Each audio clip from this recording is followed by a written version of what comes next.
turabaramukije twongera twipfuriza n'umwaka mushasha muhire wa 2026 no musire nka Claudio Dorayitresemo ko tubana mu kiganiro aho nabazaniye umutumire musanzwe mumenyereye cyane asanzwe dufasha mu byo kugenda turigishanya iterambere ry'ugwaruka ndetse no ku bantu bose barikeneye muri rusange ariwe Elise Venal turagwaye kaze bro. Murakoze cyane ndabashimiye Dorayiti. Elise Venal reka tube dufatikanye kano kanya tugushimire kuba bashoboye kutwitaba ubutumire turazi ko n'urugendo rutabagoroshe ubusanzwe uva kure ari kuri igoro ukitaba ubutumire bwacu kugira kubyukuri dushobore gufasha kino kintu nkuko twiyemeje ko tuzobikora ubudasubira inyuma ubudacika intege no muse tugomba kurabira hamwe ibintu bitanu bigiye bikurikira ibintu bitanu bigomba kunda kugira intambamyi cyane mu iterambere ry'ugwaruka ndetse no ku muntu wese abavyifuza no muse nese muko tubana mu kiganiro nawe udusangiza abakunzi bacu ibintu bitanu bituma iterambere ry'ugwaruka ridindira gutyo umuntu wese ashobore kuyumva aho intege nke ziwe ziri mu iterambere maze ashobore gutsinda urwo rugamba yifashishije inyigisho yawe nawe Elise Venal nk'umuhinga mu bijanye na development communautaire. Elise Venal turaguhaye ijambo wongere ushikirize ico kiganiro abakunzi bacu tugutezeho bro turaguhaye kazi. Murakoze cyane ndabashimiye Dorayiti nkuko mwari mubivuze kubisanzwe ibintu ni byinshi bishobora kuba intambamyi y'iterambere ry'ugwaruka kubera yuko aho tubaye mu byo tugenderamwo n'imiryango tuvamwo nuko nyene dukura mu vy'ukuri iterambere ntiriba ryoroshe wari wese arabizi uwo aho ashitse n'uburyo abishikamwe ariko kandi turabire hamwe ibi bintu twateguriye uyu munsi bitanu bituma iterambere riba blocked bigatuma ugwaruka rudashobora kwisanzura mu iterambere. Ikintu ca mbere ni ubushomeri. Ubushomeri ni kubura ico ukora ariko kandi keshi tuvuga yuko turabashomeri kuko tuba twahejeje ishure tukabura ico dukora ariko mu vy'ukuri muri iyi si ya technology hamwe n'iterambere ryihuse ntabwo wovuga yuko babuze ico ukora kubera yuko uvuze ico ngo nabuze ico nkora bisigura yuko ataco wize rero biba bibabaje yuko ugwaruka rwose uvuga yuko gwabuze ico gukora nimba warize bijanye n'ubuganga bijanye na n'ubujije bijanye icyo cyose tu wize hariho ubushobozi wahawe bw'ibanze bushobora kugufasha gutera imbere kubera yuko si ngombwa ngo ivyo wize uyu munsi hari ibyo ushira mu ngiro kuko natwe uyu munsi ntabwo bamwe turiko turashira mu ngiro ivyo twize nibyo nize ivya development communautaire na personnel hamwe n'ivya gestion des entreprises muga mu vy'ukuri uyu munsi sibyo ndiko nakora ibiciye muri ubwo buryo nkuko nogenda mu biro nicara ariko kandi communication uyu munsi niyo iriko iramfasha kugira ngo shobore kuba noshira mu ngiro ivyo nizene nayo mpamvu uyu munsi turi imbere yanyu. Ikindi kintu kigira kabiri ku vy'ukuri uyu munsi turiko turiga amashure adafise ubushobozi yo guhangana n'iterambere rya none aho uyu munsi aho isi igeze ni gukoresha ubwenge cyane tugakoresha strategie nyinshi mugabo uyu munsi ugasanga ugwaruka rwacu ruriko ruriga ibintu bidahwanye n'ubushobozi bwo gukora muri kubu ku vy'ukuri nimba turiko turiga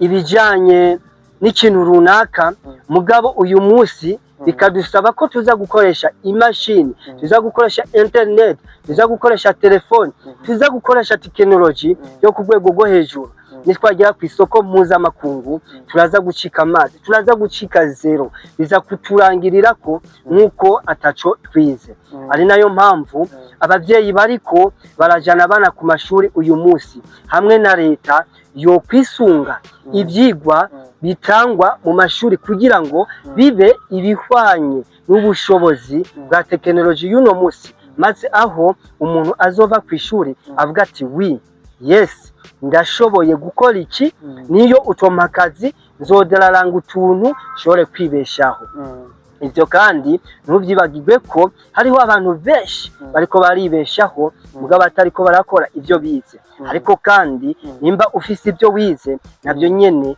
uyaranje buri munsi kubishira mu ngiro ni vyiza yuko rero tuza kwiga ibihwanye n'ubushobozi bw'uyu no munsi ikindi kintu kigira gatatu kiriko kirabuza ugwaruka gutera imbere ni kwiroha mu biyovyabwenge no kugira imico mibi. Ku vy'ukuri aho uyu munsi ugwaruka usanga uriko urabirira akuya amahera runaka kugira ngo usohoke muri weekend, kugira ngo ugure ikirato kigezweho, kugira ngo wemeze kanaka kuko nawe yakwemeje, aho onya ugasanga uriko uratakaza uburyo bwo gufasha gutangiza ya business ntonya.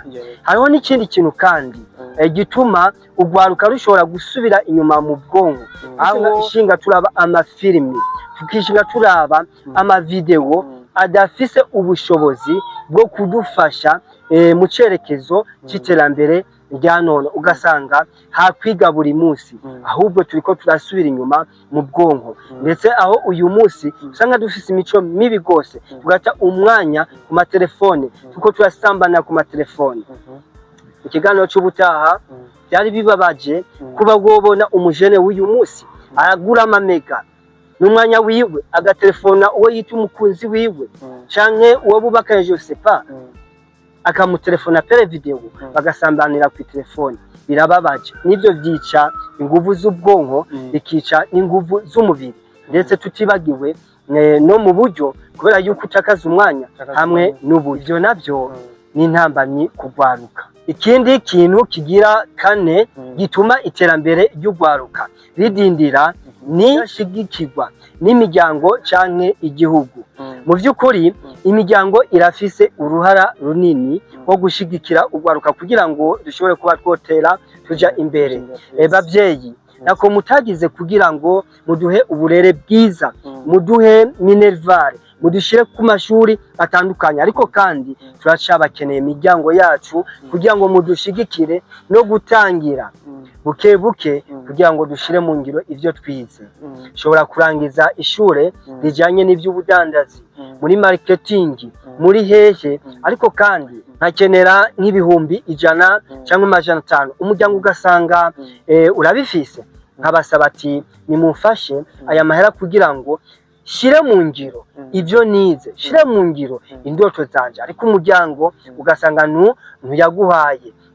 Yaba ba oncle, ba grand frère, bande bivana n'umuryango uvamo. Ikindi naco ushobora kuba uvuga ati narize ibi na biriya, ariko kandi igihugu kirafise uruhara runini mu iterambere ry'ugwaruka. Igihugu cyacu, barongozi bacu, ni muduhe vyankenerwa. Nimba ari internet turayikeneye, nimba ari ahantu y'imyidagaduro turahakeneye, numba ari liberté d'expression navyo nyene turabikeneye, maze ugwaruka nago nyene rushigikirwe nk'ubwo buryo, nk'uko leta igenda irabikora, igatanga audience kugwaruka, ukavuga ndabakiwe niki, ndashaka gushika kwa kiriya, turashaka niki, gutyo ugwaruka wiyumvemo, bisangemwo, bitume dushika kwiterambere tuba twariyemeje. Ivyo navyo imiryango hamwe n'igihugu mudufatire hagufi kugira ngo dushobore kuba mu vy'ukuri twoja imbere. Hariho ikindi kintu kigira gatanu ari naco canyuma kugira ngo video ntize kuba nini, ni kudafata riske. Kudafata riske navyo nyene ni riske. Ni nayo mpamvu bajene wifuza kugera hariya nuko ufata riske ya hano. Nifuza kugera ku miliyoni 5, banze niga kugene ndonka 50,000, maze nirase muri riske. Canke ubonye ikintu ukumva ntabwo ugifitiye ubushobozi bwo kugikora, iyo ni riske uza gufata kugira wumve yuko ubishoboye. Fata riske, kora ivyo utarakora, kora ibitandukanye n'ivyo wigeze gukora. Ndazi neza yuko 2026 itazosa n'iyindi myaka yose, kubera yuko ubuzima bwawe bugiye kana n'ubwindi myaka. Ari nayo mpamvu guhera uyu munsi ndakwinginze wifatikanye n'ibimenyesha amakuru bisanzwe bivuga ibijanye n'indoto zawe. Wifatikanye n'ibimenyesha amakuru, ntugendane n'abantu bica indoto zawe hakuzishigikira. Mu vy'ukuri niwemere kuguma mu kibano gipfuye cica indoto zawe hakuzishigikira. Ibyo bizotuma mu vy'ukuri twiyumvamo ko dushoboye, maze duhereko tugwane n'ibibe, kubera yuko umwe niwe yavuze ati ntabwo ari abaciye ubwenge, sinabafise imbaraga bashobora gutera imbere muri uyu munsi, ahubwo n'abantu bemera kujana n'amahinduka. Uyu munsi rero byarahindutse, inka n'imirima twarabisize inyuma, ibiki n'ibiki twarabisize inyuma. Uyu munsi ni gukora cyane, ariko ugakoresha ubwenge ugahangana n'amahinduka y'uno munsi. Murakoze cyane. Elise Venal, ufise ubwenge bwinshi. Muta, congratulations kwizo nyigisho wahawe, nisho zawe zimeze neza, zotuma walahi umuntu ahindura ubuzima maze nawe mu minsi iza bikamutangaza. Elise Venal, dusoza ikiganiro komeye conclusion, wavuze uti umuntu wese arahamagara imbere bivanye n'uko ngene yitwaye mu gukora ibikorwa vyiwe. Uravuga ati niba ukeneye kubona umusaruro utandukanye no warose ejo, kora igitandukanye n'ibyo wakoze ejo uno munsi. Elise Venal, wavuze uti inyigisho, so ushobora kuba warose inyigisho ariko ukabona yuko ku by'ukuri muri mwanya bitariko birakunda. Aha mu Burundi, mu gihugu cyose muri rusange turakunze kubona abantu bahamagara abantu mu masominere bakabigisha ibintu bijanye n'imyuga, ugasanga iyo formation mara nk'amezi cyangwa amezi 3. Ivyo navyo byafasha cyane ugwaruka mu gihe wize nka siyansi, bashobora kwisimbira mukayifata kugira ngo ibe iragufasha, anatanda yuko ivyo wigiye nabyo biboneka. Elise Venal, jewe n'ukuri ndashimye, ndawukuriye ubwatsi ku nyigisho uduhaye. Nizere ko kino kiganiro kigomba guhindura ubuzima bwa benshi muri uyu mwaka mushasha guca dutangwa ari wa 2026. Reka rero tugushimire cyane gose. Murakoze cyane. Murakoze cyane namwe gushima. Reka rero dusoze ikiganiro, ariko twosoze ikiganiro utatubwiye akajambo kanyuma nk'impamba udusigiye kugira ngo dushobore kwiteza imbere aho tuba turi hose, aho tugendera, ndetse no kibano cyacu muri rusangi. Reka tuguha akajambo kanyuma rero dusoza n'ikiganiro. Murakoze cyane, ndabakengurukiye abadahengeshanya no kudukurikirana, ndetse mwibuka no gukora kuri s'abonner cyangwa suivre, mudusangize ibitekerezo muri komanteri, ukore kuri like kugira ngo tubone ko video yagushikiye.